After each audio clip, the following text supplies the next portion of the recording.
안녕하세요, 박셰프입니다. 9월 첫째 주 부동산 모기지 소식 간략하게 전달해 드리겠습니다. 네, 첫 번째 소식은요, 토론토 GTA 지난 8월에 렌트 리포터인데요. 토론토 렌털.com에서 발표한 내용인데, 제가 여기 이렇게 하이라이트 친 부분이 요약한 내용이거든요. 그래서 보시면 GTA의 평균 임대료는 단독주택과 타운하우스가 주도하고 있고, 세입자는 여전히 도심 외곽에서 더 큰 사이즈의 주택을 찾고 있다는 거죠. 그래서 그 이유가 많은 사람들이 가까운 장래에 풀타임으로 사무실로 돌아갈 것이라고 믿지 않거나 기대하지 않는다는 거죠. 그래서 이 요약된 내용을 서포트할 수 있는 자료들을 한번 살펴보면은요. 토론토 렌털.com 사이트에서 큰 이미지로 제가 자료들을 보여드릴게요. 자, 여기 보시면 우선 평균 렌트 가격이 어떻게 체인지하고 있는지에 관련된 도표인데요. 여기 보시면 여기 4월이죠. 2021년 4월이요. 4월부터 렌트 가격이 상승하기 시작했죠. 4월, 5월, 6월, 7월. 그래서 average rent price가 4월부터 상승하고 있고요. monthly changing rate도 4월 달에 0.1% 상승했는데 5월에는 1.2%, 6월에는 1%, 7월에는 3%로 지난달보다 계속 상승하고 있는 모습을 보여주고 있죠. 자, 그리고 또 다른 그래프는요. 아까 전에 제가 요약해서 말씀드린 내용 중에 이제 렌트 유닛 중에서도 사이즈가 큰 유닛들이 렌트 가격을 주도하고 있다고 제가 말씀드렸는데 여기 보시면 4베드, 3베드, 2베드, 1베드 스튜디오예요. 오른쪽으로 갈수록 사이즈가 큰 유닛인데 2001년 초반부터 상승 곡선이 크죠. 4베드룸 같은 경우는요. 그리고 3베드룸 같은 경우는 4베드만큼은 아니지만 그래도 2001년 초부터 상승하고 있죠. 2베드 같은 경우도 그렇고요. 근데 1베드 같은 경우는 하락까지는 아닌데 굉장히 미비하게 상승하는 모습을 보여주고 있고요. 그리고 스튜디오 같은 경우는 2001년에도 계속 하락하다가 최근에 와서야 반짝하고 올라갔죠? 그래서 이 그래프만 가지고는 이 스튜디오에 해당하는 유닛이 왜 최근에 들어서 급격하게 올라갔는지 알 수는 없지만 지금까지의 렌트 관련 통계 자료를 보면 추측할 수는 있죠. 이제 7월 달에 제가 저번 영상이고 저저번 영상에서도 말씀드린 것 같은데 유학생들이 많이 들어왔잖아요? 인펄슨 수업을 한다 그래서요. 그런데 그런 유학생들 같은 경우는 뭐 부모랑 같이 사는 사람들도 있고 친구들끼리 쉐어하는 사람도 있겠지만 뭐 일단 기본적으로는 스튜디오를 많이 선호하겠죠. 그래서 스튜디오와 같은 유닛의 수요가 이 7월에 급격하게 높아졌다고 추측할 수 있는 거죠. 그래서 이 자료를 통해서 유닛의 사이즈가 크면 클수록 렌트 가격이 상승하는 속도가 빠르다는 걸 확인할 수 있죠. 코로나 전과 많이 다른 양상이죠. 그리고 한편으로는 코로나 이후에 많은 사람들이 작은 사이즈의 유닛보다는 외곽으로 나가더라도 넓은 사이즈의 유닛을 선호한다는 것도 이 자료를 통해서 살펴볼 수 있죠. 자, 그리고 이 자료는요, average rent per square foot for condo and rental apartment by bedroom type이라고 나와 있잖아요. 그래서 여기서도 보면 사이즈가 작은 경우 스튜디오를 볼게요. 스퀘어 피트당 가격이 계속해서 하락하는 걸 볼 수 있죠. 스튜디오 같은 경우는요. 아직도 하락하고 있죠. 그리고 원베드룸 같은 경우는 계속 하락하다가 최근에서야 살짝 상승했는데 또다시 하락하는 모습을 보여주고 있고요. 그리고 투베드 같은 경우는 계속 상승하고 있고요. 3베드 같은 경우는 최근에 약간 하락세를 보이긴 했지만 계속 상승하는 모습을 보여주고 있죠. 2021년부터는요. 자, 그리고 또 다른 자료를 하나 보여드리면은요. 이건 싱글 패밀리 콘도 아파트먼트, 그러니까 단독주택, 콘도 아파트먼트, 타운하우스, 일반적인 렌털 아파트먼트 이렇게 네 가지 형태에 따라서 올해 1월부터 7월까지 렌트 가격이 어떻게 변화하고 있는지를 보여주는 표거든요. 근데 여기 보시면 단독주택 같은 경우 1월에 마이너스 26% 정도 전년 대비 하락했죠. 그런데 점점 나아지고 있죠. 2월에는 14%, 3월에는 1.6, 매일에는 살짝 떨어졌다가 다시 올라가고 있죠. 그래서 7월에는 13.2% 전년 대비 상승한 모습을 보여줬고요. 타운하우스 같은 경우도 올해 1월에는 6.5%였는데 계속해서 상승하죠. 그러다가 3월에 크게 떨어진 이후에 다시 회복되는 모습을 보여주고 있죠. 그래서 최근 들어서는 다시 플러스로 들어서면서 8.7% 전년 대비 상승했고요. 그런데 콘도 아파트먼트와 렌털 아파트먼트를 보면 우선 콘도 아파트먼트 같은 경우는 자 1월에는 21.2% 전년 대비 하락했는데 나아지고는 있지만 많이 나아졌죠? 4월만 해도 13.5%, 5월에는 10.7%, 6월에는 7.8% 그렇긴 한데 그래도 아직 마이너스죠. 7월에는 마이너스 4.3%예요. 전년 대비. 그리고 렌털 아파트먼트 같은 경우도 1월에는 16.4%였는데 전년 대비 계속 나아지곤 있지만 아직 전년 대비 마이너스 2% 저렴하고요. 그래서 1월에서 7월 사이에 락다운이 또 있었고 이제 그런 환경적인 영향 때문에 렌트 가격이 영향을 받긴 했지만 단독주택과 타운하우스는 그런 영향을 완전히 극복한 듯한 모습이죠. 콘도 아파트먼트나 렌털 아파트먼트에 비해서요.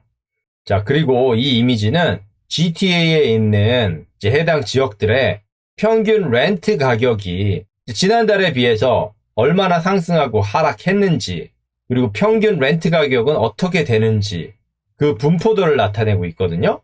그래서 보시면 토론토, 이토피코 쪽이 가장 많이 올랐죠. 토론토 4.2%, 평균 렌트 가격이 2,167불, 이토비코 같은 경우는 4.6%에서 2,105불이고요. 그리고 오샤와 같은 경우는 4.3%로 1,839불이고요. 그 다음으로는 마캄, 브란턴, 미시사가 순이죠. 그리고 스카보로, 노스요, 리치몬드부터는 마이너스 0.1%입니다. 그 다음에 이스티오, 번, 욕순이네요. 그래서 사실 이 이미지가 그렇게 중요한 건 아니에요. 왜냐하면 이 이미지가 얘기하는 수치는 여기서 지금 7월이라고 그랬잖아요. 그러니까 7월 전과 7월을 비교한 수치거든요. 그런데 매달 물론 특정 지역은 계속 상승하는 경향도 보이지만 많은 지역들이 매달 조금씩 다른 편차를 보이고 있거든요. 예를 들면 이거는 2021년 2분기 자료인데 아까 전에 번 같은 경우는 마이너스였죠. 여기 보시면 번 같은 경우는 마이너스 1.4%였는데 여기서는 3.7%죠. 굉장히 많이 올랐죠. 리치몬드도 12.4%고요. 여기서는 마이너스 0.1%인데요. 그래서 지역과 기간에 따라서 이제 다른 차이를 보이고 있는데 그럼에도 불구하고 이렇게 알려드리는 이유는 이 지역에 따라 다른 평균 렌트 가격을 눈여겨보시라는 거거든요. 예를 들어서 이토비코 같은 경우는 평균 렌트 가격이 2,105불이에요. 7월 달에요. 그런데 2분기에는 1,963불이었죠. 이때보다 지금 올랐죠, 많이. 우리 여기 토론토 같은 경우는 2,167불인데 2분기 같은 경우 보면은요 2,440불이었죠. 이것도 더 상승했죠. 그런데 이스티옥 같은 경우는 2분기에 1,783불이었는데 7월에는 1,769불로 오히려 감소했죠. 그래서 이제 지역별로 평균 렌트 가격이 상승하고 하락하는 그 순위는 조금씩 차이가 있지만 본인이 소유하고 있는 이제 렌탈 프로퍼티가 위치한 지역이라든지 아니면 자신이 임대를 해야 할 유닛이 위치하고 있는 지역에서 평균 렌트 가격이 어떻게 움직이고 있는지 한 번이라도 더 접하실 수 있을 거 아니에요. 그러니까 예를 들어서 마캄에 거주하시는 분이라든지 마캄에 렌털 프로퍼티가 계신 분들은 뭐 미지사가에 있는 게 관심이 없으시겠죠? 물론 미지사가에 투자를 또 하신다면 아니면 마캄에서 미지사가로 이사를 가신다면 뭐 또 다른 얘기가 되긴 하겠습니다만 그래서 참고하시라고 이 이미지도 한번 보여드립니다. 그래서 지금까지 살펴보신 이미지를 통해서 GTA 평균 임대료는 단독주택과 타운하우스가 주도하고 있다는 걸 확인하실 수 있으셨죠? 그리고 이 GTA 렌털 마켓과 관련돼서 한 가지 더 보여드리고 싶은 내용이요. 최근에 주가사에서 1,400명을 대상으로 주택의 특성, 주택 구입 가능성, 재택근무 능력에 대한 선호도 등을 조사한 설문조사 내용인데요. 여기 보시면 캐나다인의 거의 25%가 직장에서 하이브리드 접근 방식을 채택한다 그랬거든요. 그래서 락다운이 해제된 이후에 재택근무 같은 경우는 7.1%가 줄어들었어요. 그래서 29.7%가 됐고, 하이브리드라 그래서 이런 식으로 재택근무를 병행하는 경우가 락다운 해제 이후에 6.4% 증가해서 24.2%가 됐다는 거고요. 그리고 19.4%는 계속 회사로 출근하는 거죠. 근데 약간 특이한 건 이 케이스 같은 경우는 락다운이 해제된 후나 전이나 큰 차이가 없다는 거예요.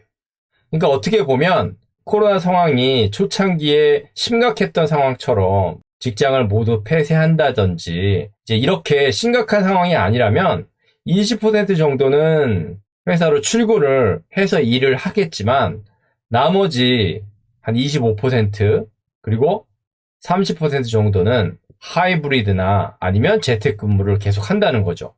회사로 출근하는 사람들의 비율은 차이가 없는 걸 보면은요.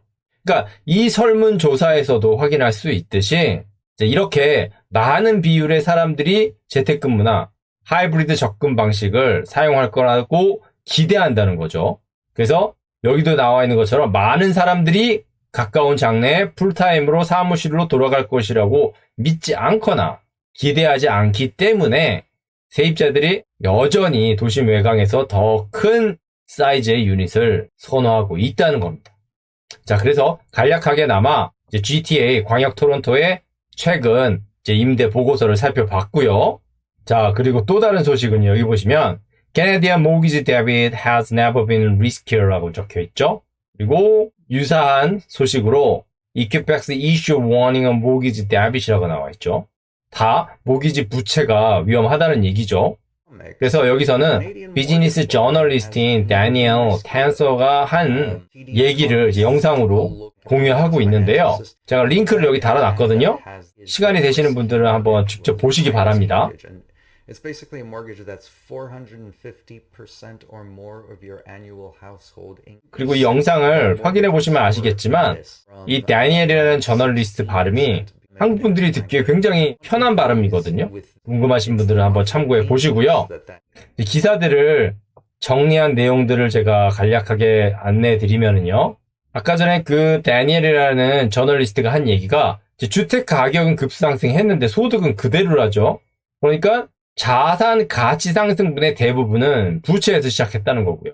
그리고 최근 조사에 따르면 모기지 대출자의 65%가 최대 한도로 대출을 하고 있다는 거고요. 그러니까 연끌을 했다는 얘기죠.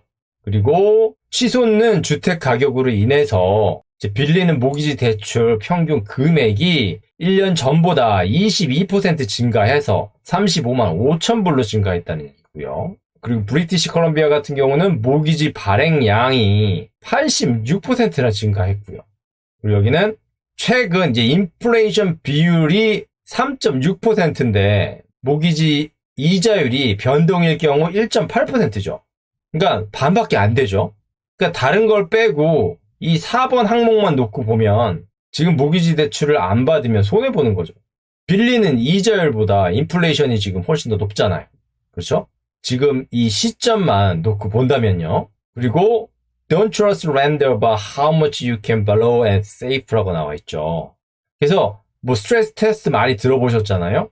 거기에 보면 돈을 빌리는 사람이 모기지 대출금을 잘 갚을 수 있는지 없는지를 렌더들이 은행이 잘 체크하고 확인해서 돈을 빌려주는데 방금 전 그 영상에서 데니엘이라는 저널리스트가 한 얘기를 보면 꼭 그렇지만 또 않다는 거죠. 그러니까 무슨 얘기냐면 이 사례 같은 경우는 특히 프라이빗 렌더에 해당이 되겠는데 프라이빗 렌더 같은 경우는 간단하게 말씀드리면 다운페이가 최소한 20%는 돼야지 그나마 수용할 수 있는 수준의 모기지 이자율로 대출을 해주거든요.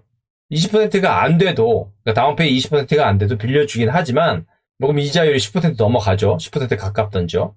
그러니까 최대한 다운페이를 내야 되는데 만약 모기지 대출을 빌린 사람이 바로가 원금과 이자를 제때 상환하지 못하게 된다면 처음에는 monthly payment를 연장해 주던지 뭐 이런 여러 가지 방법이 있겠지만 결국에는 그 해당 자산을 은행에서 압류하겠죠.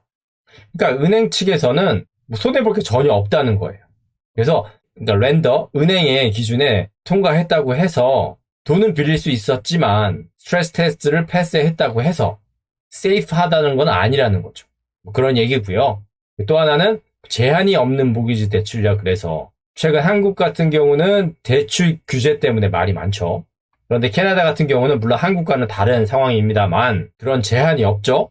그리고 7번 같은 경우는 금리가 인상될 가능성에 대한 얘기인데 이건 모든 분들이 아시는 내용이고, 그리고 8번 같은 경우 여기 보시면 모기지 및 비모기지 상품의 60일 이상 연체율은 2020년 2분기에 비해서 각각 32.6%, 28.6%로 감소하여 이번 분기에도 계속 감소를 했는데, 그래서 다행히 연체율이 낮아져서 이건 좋은 일이죠.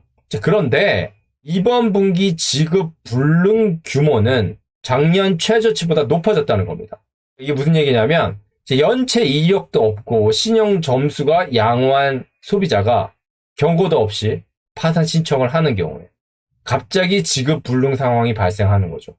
그러니까 그만큼 이제 불안정한 재정 상황 속에 있는 사람들이 많고, 또 다른 한편으로는 해결 방법이 없을 거라고 생각을 하고 전문가에게 도움을 요청하지 않아서 발생하는 경향도 많죠.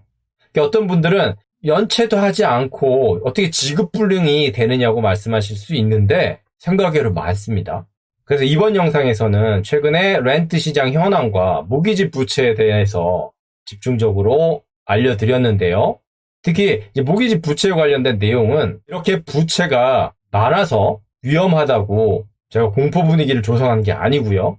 이렇게 부채량이 상승하는 이면에 그 이면의 디테일에는 어떤 것들이 있는지를, 그리고 이런 구체적인 내용들이 현재 어떻게 진행되고 있는지를 간략하게라도 알아야 될 필요가 있다고 생각을 하거든요. 뭐 어느 날 갑자기 금리가 인상된다, 이건 아니잖아요.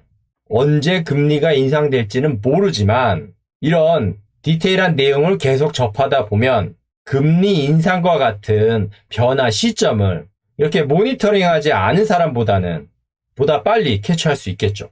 그러니까 보다 빨리 준비를 하고 미래를 대비할 수 있겠죠. 그래서 이번 영상에서는 모기지 부채에 대해서도 간략하게나마 업데이트 해드렸습니다.